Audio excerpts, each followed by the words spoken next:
our place that was better. It was a little hole-in-the-wall West Village coffee house called the Opera Buffo. We did plays. We made a living by peddling coffee and pastries and greasy sandwiches. Twice a night we did plays. I was one of us. Them, there, then. The Buffo.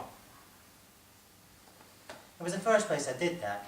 The first place where we got together and did plays without worrying about whether it'd be a hit, or get a review, or take it to Broadway, or get a grant, or anything else in God's forsaken, gonorrhea green underworld, except for whether we wanted to do it. We got away with it by calling it a coffee house, but what it was a temple. I was 16 and I was bleeding. I was naked from the waist down. 3 sailors had picked me up from a New Jersey turnpike, and when they found out I wasn't a real girl, they got tough. I was a mixed up kid. They mixed me up a little more. They tore off my skirt and worked me over with my Scarlett O'Hara cork sole wedges and let me face down on a Greenwich Village side street on a set of rusty mattress springs. I was shaken and sick. My lower lip was torn from the mattress springs. I thought I'd lost my left eye. And at first I thought I was hearing off-stage death music like some Tennessee Williams character. And I wanted to get up and run. But first I had to get up, and then I was up, and I could barely see cars and people passing from both ends of this 1 block long side street. And the only thing I could think about was this old gay bum that used to hang out behind the diner where I come from in Jersey, and how if we kids would give him a cigarette butt, he'd cackle and tell us about his shock therapy at Bellevue. Only he couldn't pronounce the B and the V, so it'd come out well-woo.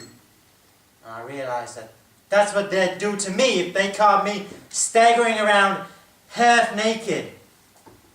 And I saw this cop silhouette at one end of the side street, and so I started clawing down the road, groveling towards this music. Some soprano crackling the top of her skull with high notes. And pretty soon I reached a dreary doorway where I could rest. And I was, by then, believe me, in no state for the senior prom. I couldn't breathe, for instance, and I thought it was all over, until I discovered that the sailors had left 2 poppers up my nose, which was where most of the blood was coming from. So I sneezed those out, and I could breathe a little. And then I took a parody of a deep breath and carried on down the colourful West Village walls towards that looping, soaring sound, because now I had a goal in life, to reach that joint and stop that screeching. So, half-stripped and bleeding up the ass like Dylan Thomas, in my torque turban, with the wooden grapes rattling, I trowed gore right up that ditty damn street, until I stood wavering in front of this unlikely place with the name Opera Buffo across the front doors and green and cold glitter. I fell towards the doors, and the doors fell open, and I would have fallen too if my turban and got caught in the mobile hanging over the entrance.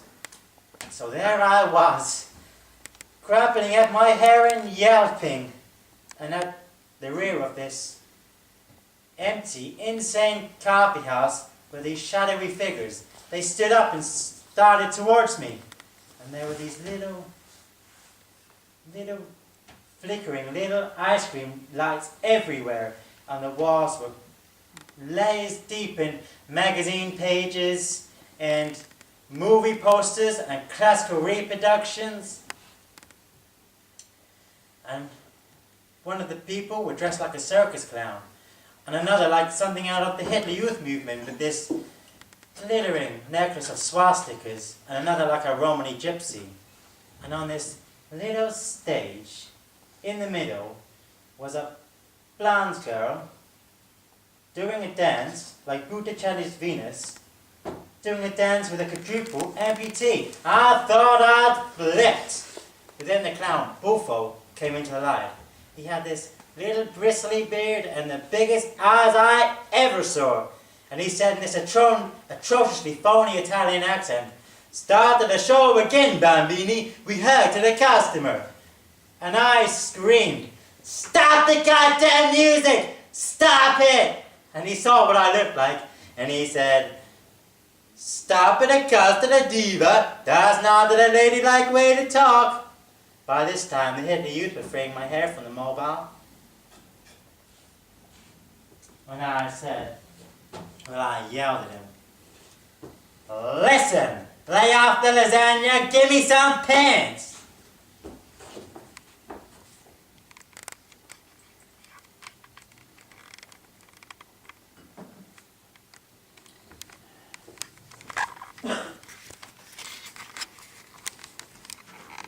And then, right then,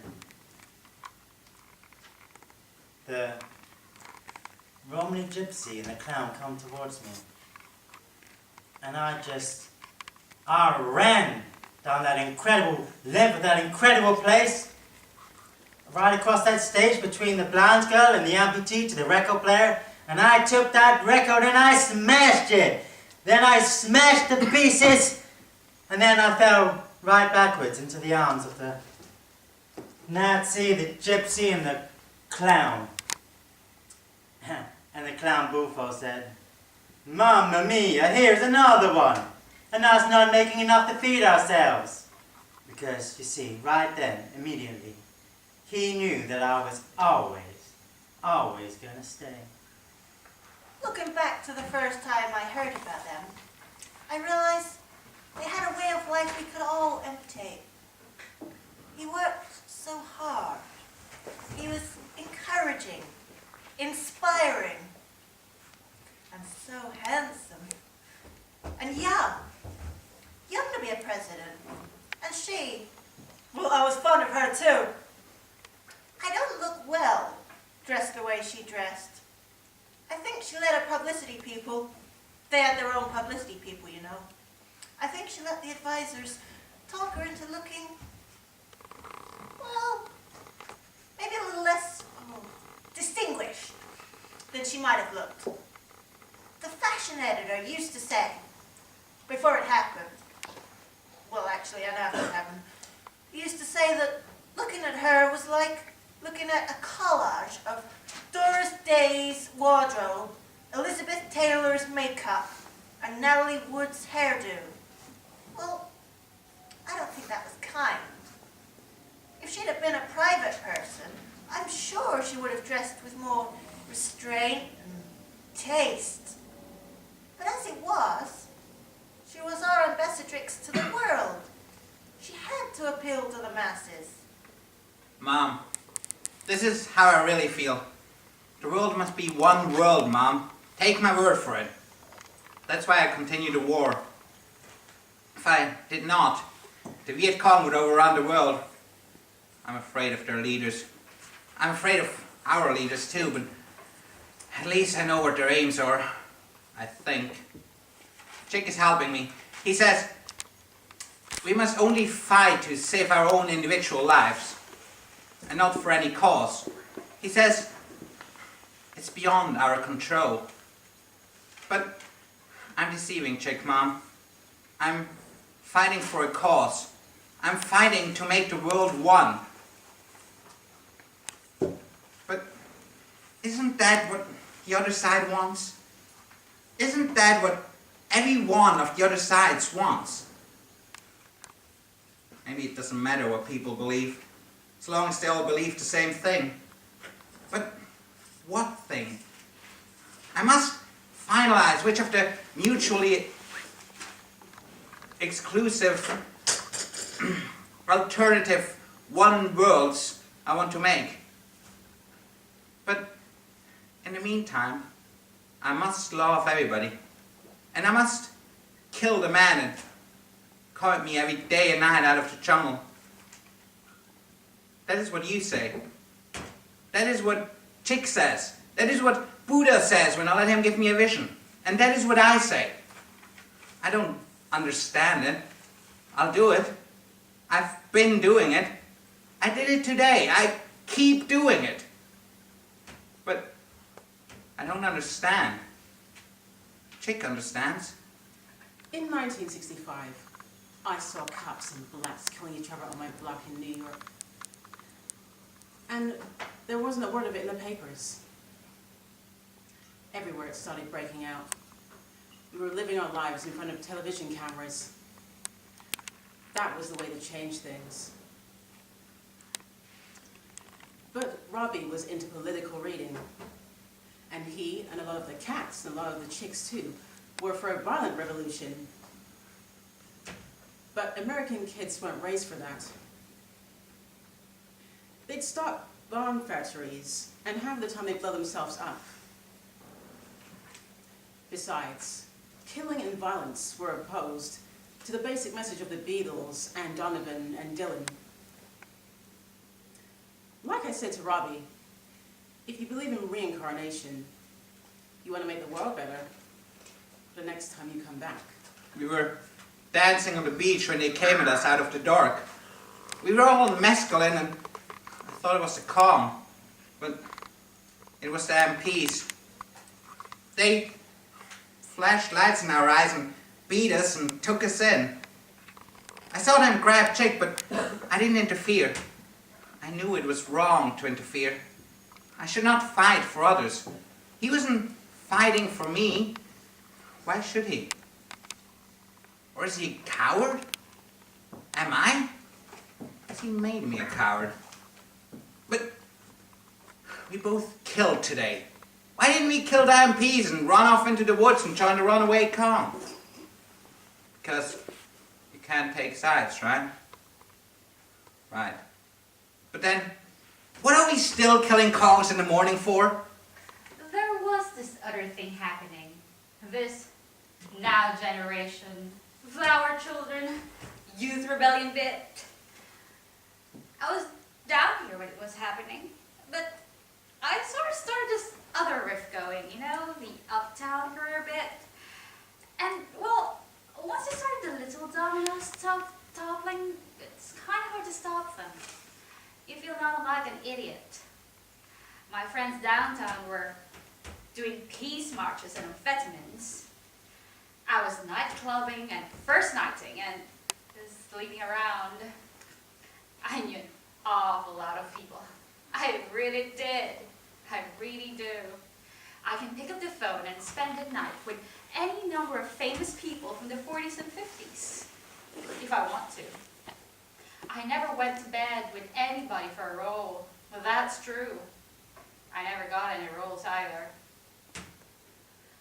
I don't say I didn't think of it. In fact, well, I did, sort of, once. There was this agent. He wasn't too bad. Well, he was. But I've been doing this bit in this scrubby nightclub, dressed in a sequin corset, introducing the acts to the amateur night, and there were a lot of them too. And then this agent had started whining and dining me. He was nice. He kept saying he wanted to help me, but he couldn't cast me unless I slept with him, because he'd feel I was taking advantage of his tender feelings for me. So, one night, I decided I had a few drinks to work myself up to it, and then a few more. And we got back to my place, and we had a few more. Then, we got into bed, and I got on top of him. And I leaned over, and he breathed in my face, and I threw up. When they were alive, when he was alive, when she was alive, you couldn't help but read about them. He could read half a dozen books a day and had been a war hero. And it was he who popularized the James Bond books. It's true. Do you remember how after he told a reporter, everybody started reading them? Do you remember how suddenly everybody started reading James Bond books? And she, well, she started a look among young women. Politicians' wives have all tried since her to dress nicely. Oh, do you remember that record? The First Family. It was full of good-natured jokes really about him and his brothers. That was so popular. Drugstores and supermarkets had stacks of it by their cash register. He wrote books, too, and one of them won a Pulitzer Prize, really when he was just a senator. And she, well, when she was a student, she won the Vogue Prix de Paris Prize for her article on artists I would most like to have met from the past. Oh, they were remarkable people. Everything they touched turned to gold. They released us. I don't know why. I don't know why they arrested us. I don't know why anything. But I can answer the question that I asked before. The reason it is all right to kill in battle, but not all right to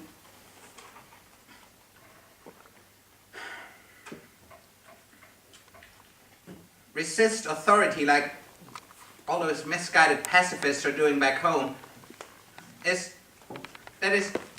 all right to protect yourself, but not all right to take sides.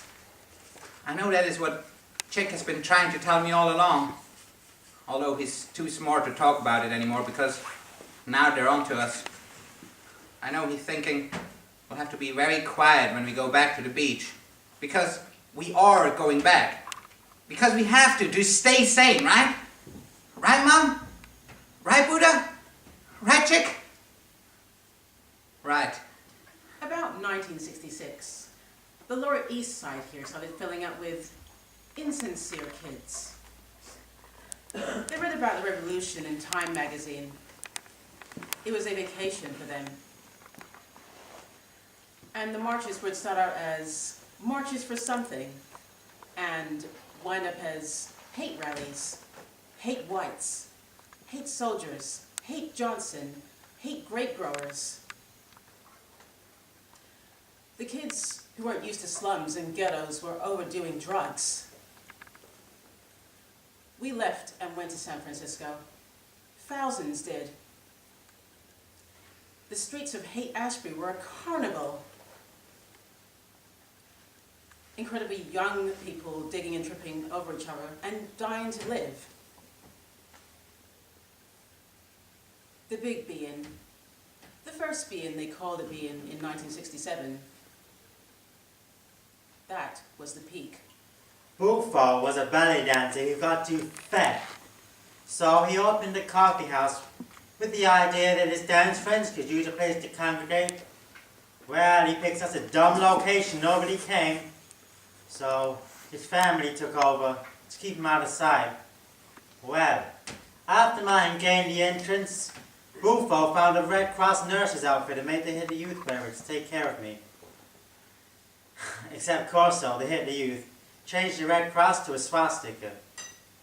Well, nothing that I needed very badly was broken, so I was up again in a week. And Corso swore that I'd be a tapper dancing again, which was a joke because his favorite people were the Rockettes. But I secretly studied tap from a 25-cent Fred Astaire second-hand paperback, and one evening before the 9 o'clock show, I announced to 3 NYU students and a Caribbean astrologer that there would be a brief prologue. Then I signaled to Corso to put on Mac the Knife, and I proceeded to do my 2-time step alternatively for 15 minutes biting my tongue. Well, the audience were understandably transfixed, and Bufo, when he came out of shock, ran on stage and announced that next week I'd be doing the full 4-hour version.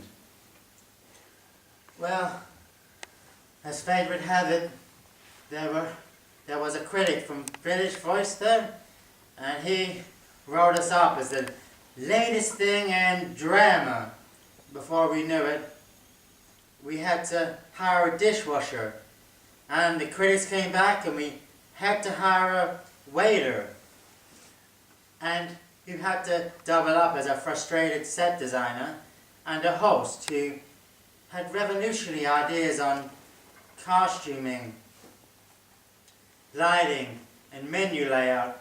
And somewhere in there, the mid-60s must have passed, because I think it was in 1966 when I was in the hospital that I realized that there were 125 underground theaters listed in the papers, and that 3 of our playwrights had books coming out. One was on Broadway, one had a TV show, another had bleeding ulcers. Oh, that was me. And but then I think that was the only time I had off in all those years, because right about then, the Piranhas, yes, right about then, the Piranhas moved in. He was from a wealthy family, of course, but they made their money themselves. Really, they were rough, brawling, charming Irishmen. She was from old money, as they say.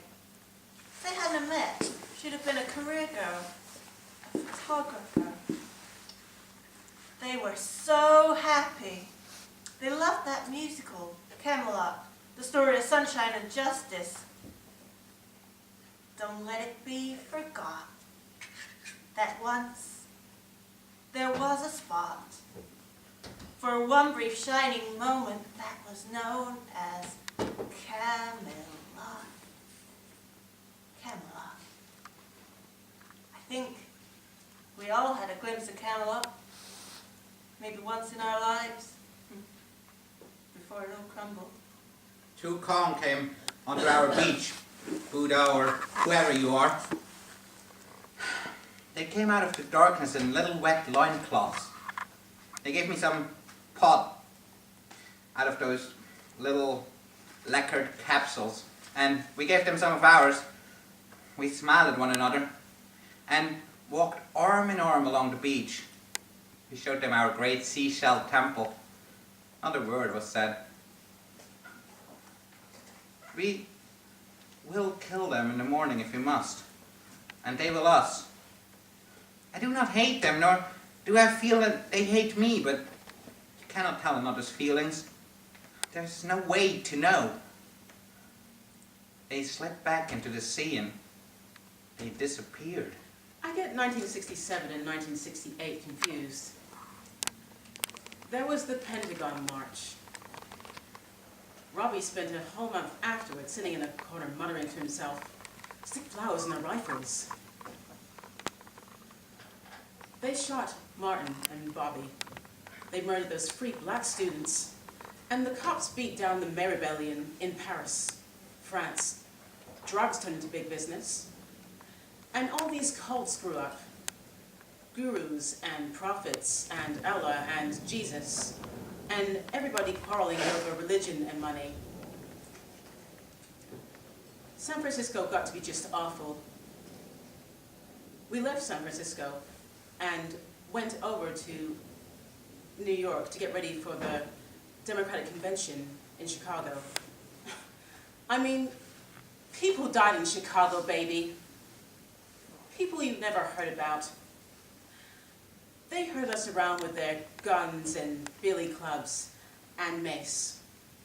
I think the mace was in Chicago. I went for a plate glass window, but I was all right. But Robbie took one look at me lying in the broken glass, and this awful look came over his face. And he and his gang grabbed the cops' billy clubs and they fought back. And they hurt him. Them. No! I will never call a cop again for anything. Anything ever. Not that they did anything you did call them. Not in the neighborhoods that we lived in. Nothing. Nothing except beat up girls and steal dope.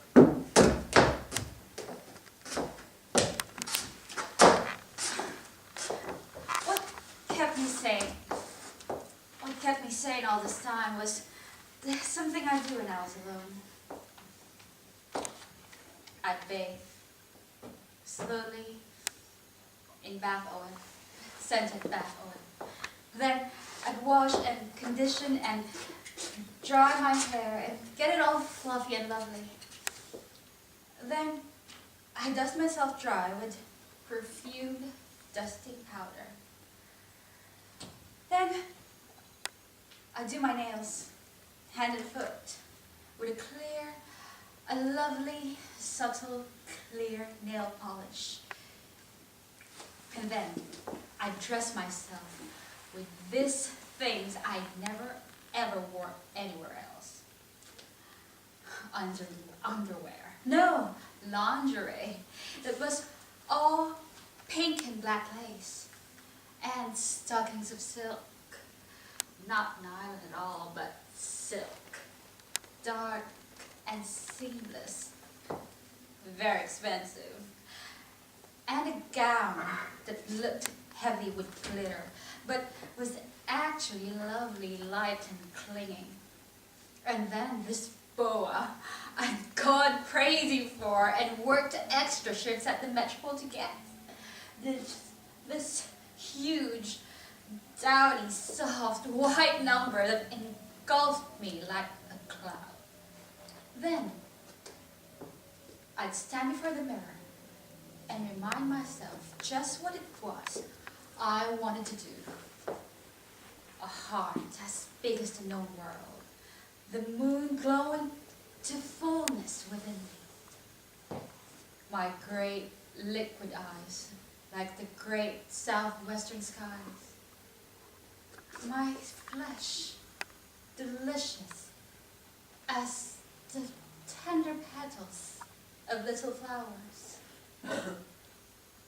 My lips, dark, precious, unique, the black rose. People were complaining that they couldn't tell one of the girls in the movies from another, that they all looked alike. Ursula undressed, warmed over. And then started hearing talk that the studios were doing it deliberately. That after the troubles they had with Kim Novak and Marilyn and Elizabeth Taylor and all of them, they didn't want any more movie stars, no more crazy actresses to demand huge salaries, that they didn't care which woman they used, that nobody cared, that all the audiences wanted was just one Supergirl after another, that the miniskirt mattered more than the girl, that James Bond didn't care who he fucked because they're all alike. And I guess if they felt like that about them, then they all were. They made Camelot into a movie, but it didn't have any of the tenderness, the beauty, or that something real could happen. It was really sexy, really dirty for a musical. I didn't watch the second half at all.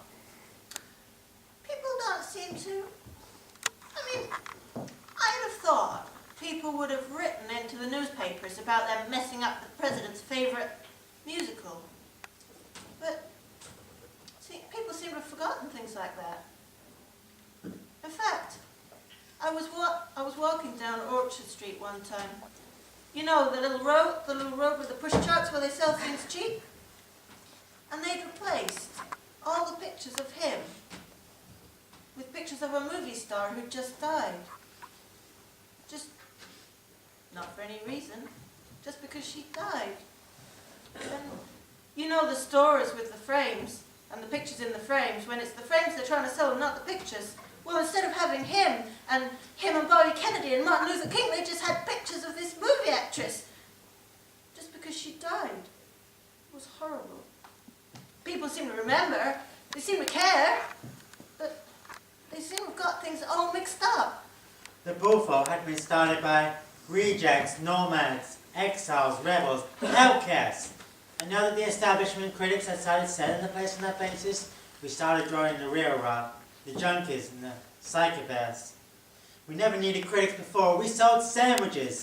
But now more and more we attracted not the real rejects or the real dropouts, with the failures and phonies from uptown who just wanted to do whatever had been popular and original the year before.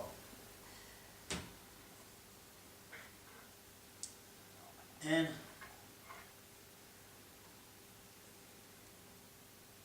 now people started to leave. And then I found out that Buffo and the others who I'd admired for their energy and brilliance and the originality they invert had just been on speed the whole time without worn myself out trying to keep up with them. Buffo started getting into heavier drugs, letting his junkie friends do that kind of show at the Buffo. He was so tired. We were all exhausted like sea creatures, swept onto the beach by the tide, cut off from their element of life. No, more like sea creatures helpless to leave their element, while it's slowly being poisoned by settling grime and muck. You hear stories now. I don't just mean stories like it wasn't Oswald who did it, it was Johnson or Nixon or the communists or all of them together. Or how the avant-garde theatre people kept putting on parodies of Shakespeare, or how the sincere Shakespeare people in the park kept putting anything with the killing of a king in it on. I mean, I'm sure some of those people mean well, but it sure is funny how they seem to be making a buck out of it, isn't it? No. I mean, stories that make you wonder how well do people remember? Things like Jackie was paid $1 million to stay with him when really they hated each other. That they were both homosexual. That he had a movie star mistress. Things that people could never possibly have known, even if they were true. And you wonder, why? Why do people want to speculate when there's so much good to remember? What right they got to talk against her? Who can blame her for getting married again? Oh, God, just to get away from the people who want to turn her into a pin-up girl or a clown when she was there, right there beside him, closer than anybody in the world.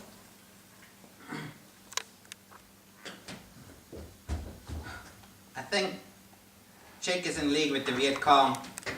It all came to me last night. It's a very subtle plan. All that pot, all that talk, getting everyone down to the beach. Time will come and we will be attacked by false MPs who are under Chick's command, and we will all be driven down into the sea and picked up by giant Kong submarines and transformed by plastic surgery into indistinguishable Kong soldiers. That is where they get their unending supply of troops from. That is the truth behind those treasonable rumors about desertion from our own forces. Chick and a few others like him are in the pay of the Viet Cong. I may be wrong. They may be in the pay of the Soviet Russians. I even think I have some evidence that our own government is behind the whole thing. Yes, the MP attack was to blind us to the fact that it is our own government that is selling us drugs. Perhaps, but it doesn't matter. The important thing is that I'm beginning to see some pattern in it all. Wait, no. Chick is not in league with anyone. That is insane of me to think so. I've been innocently falling prey to the over-rationalistic Western tendency to try to connect everything into one great pattern, which is wrong because that is what makes man totalitarianistic. I have also mistaken my own feelings and fantasies for objective facts. Plus, my own natural aggressive tendencies, which I cannot help, have misled me to project these power fantasies onto other people. I still believe, in spite of everything, that people are basically good. They do the evil things they do for the same reasons that I have these delusions. Because I'm evil? But then so are they. But they're not. And I'm not either. But Someone must be. Someone. Someone. I made Robbie go to Woodstock. After they sprayed tear gas on us in the People's Park in Berkeley, I had to make him go. He wanted to leave for Mexico. He wanted to run away. But after we started getting vibes about Woodstock, I made him go. 500,000 people stood up together to defy what was going down. But Robbie just looked at it and said, kids, standing out in the open, they don't know what's happening. They're gonna drop an atom bomb on us. But they didn't. He was into heroin. Oh, we'd hear stories about wonderful things. The priests burning the draft records, and the GIs themselves resisting the war. And he'd just say, yeah, yeah, yeah, look at the streets. People would come from other countries saying, we want to be American. You're where it's at. And how could we tell them that we were lit? We were through. We weren't. We aren't. When Robbie got better, he campaigned for Nixon. He said it was the quickest way to tear the country down. Every day, Robbie was into something new. Hare Krishna, or a Catholic monastery, or he was going to be a movie maker or weave beads. And he decided that Vanessa Redgrave was living next to us disguised as a Puerto Rican and taking tapes of our conversations. And that John Lennon was God, and Mick Jagger was the devil, and Donovan was Christ. Christ! That was the winter of 68, 69. That was the winter that produced Bridge Over Troubled Water and Let It Be. That was how the 60s ended. I guess James Bond really didn't care. Because by this time, all the men I knew turned gay. Or were revealed to have been gay all the time. Or maybe they just came out. Well, it's certainly better than sleeping with Raquel Welch and then cutting yourself on her. I don't need to down her.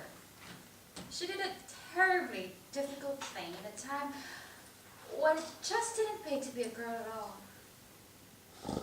She made people actually think about her. But it hasn't lasted, apparently. I mean, no body is that beautiful. And to be that beautiful takes a whole one's time. There's no time left to be beautiful inside, to be human, to be warm and fulfilling. Besides, all the reviewers prefer the drag queens. I mean, it's amazing. Esquire, last month, this young boy who reviews for them, he just flipped. He freaked over these 3 famous drag queens who, get this, are the fellows I roomed with in 1962. It's so funny. If you told me at the start of the 60s that the competition will be drag queens, isn't there supposed to have been a sexual revolution in there somewhere? Weren't all the disguises and masks supposed to have been dropped? I mean, when Raquel Welch and a bunch of drag queens are the current sex symbols, isn't something wrong? What made them hate women and men? What made them hate men? Is it just because there's so many people and media and all have made them look so much alike? Is that why everyone keeps harking back to another era, any other era, any brief any monster, anything different? Why don't we want anything beautiful?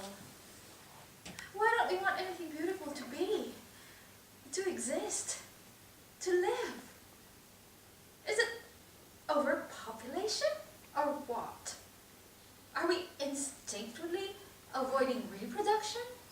Stimulation, involvement, reproduction? Everybody's drunk, everybody's drugged, everybody's making TV commercials. There are no stars. What's wrong with them? What's wrong with me? But there are still some of us who try to go on. My work. I'm working with a subnormal out in Jersey. What they call subnormal. These are the minority. People whom children who culture has forgotten. Children of 12 who can't speak because they've never been spoken to before in their own homes. Children who are afraid of something they can't even name. Children without hope or love. Some of those children will never be able to enter the human race, but I can try. I mentioned to them something today, something about him, and none of them, not a single one of them, knew who he was. It was, for a moment, as if he'd never been. I showed them that famous Life magazine, the one with the pictures of the assassination, but one of them got a little excited and two of them went crazy at the sight of the blood, so I just told them the story of Camelot. Without the sex stuff between Guinevere and Lancelot, of course. It's almost the same story. If I'd have wanted to, I could have told them the story of Christ, and it would have been the same story. Chick is a traitor. I have evidence now.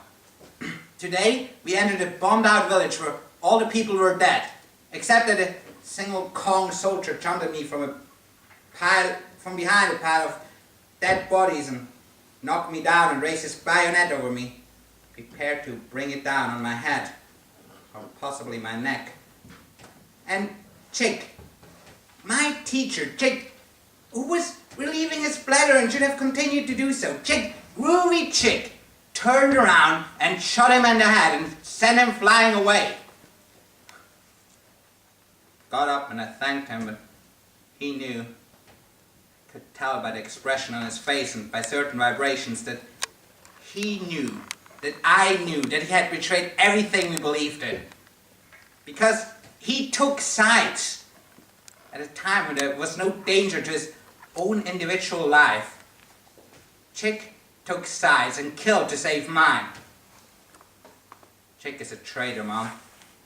And he knows about you. Bufo was away, sick or drugged or crazy a lot of the time now, and the new people wouldn't show up to do their shows. And Corso, who was Bufo's lover, couldn't stand it and split. Bufo didn't know who to blame for what was happening. News came that Corso had been killed in a motorcycle accident. Corso's family wouldn't even let Bufo come to the funeral. Bufo would vanish, and there were all these awful vegetable people hanging around. More and more people left. Sometimes we'd spend all day getting the place together, 2 or 3 of us, washing dishes, serving tables, and sometimes we'd sleep on the stage, unpaid, just waiting for Bufo. Bufo would come in, if at all, screaming and blubbering. Help me, help me, help me, somebody please help me. Then he would tell us all to go away, get out and throw chairs at us. Finally, they all went away. I locked up one night when looking for Bufo. Bufo came back to the Bufo alone. He put on the Castadiva and locked the gate. Took a hatchet, cut off his hand. Tried to cut off his leg. Hacked away at his neck, the face, broke 2 ribs. Then he succeeded in cutting his stomach open with 44 lashes. His guts spilled out onto the stage. He had enough strength left to cut up his guts. He lived for 4 days, died on Corso's birthday. And their parents wouldn't let them be buried together. Critics named an award after him the next year. This is a recording. Wait 60 seconds and leave your message. I won't do what those people do on television. Smile and pucker and have an orgasm about floor wax. I won't be dehumanized and robotized.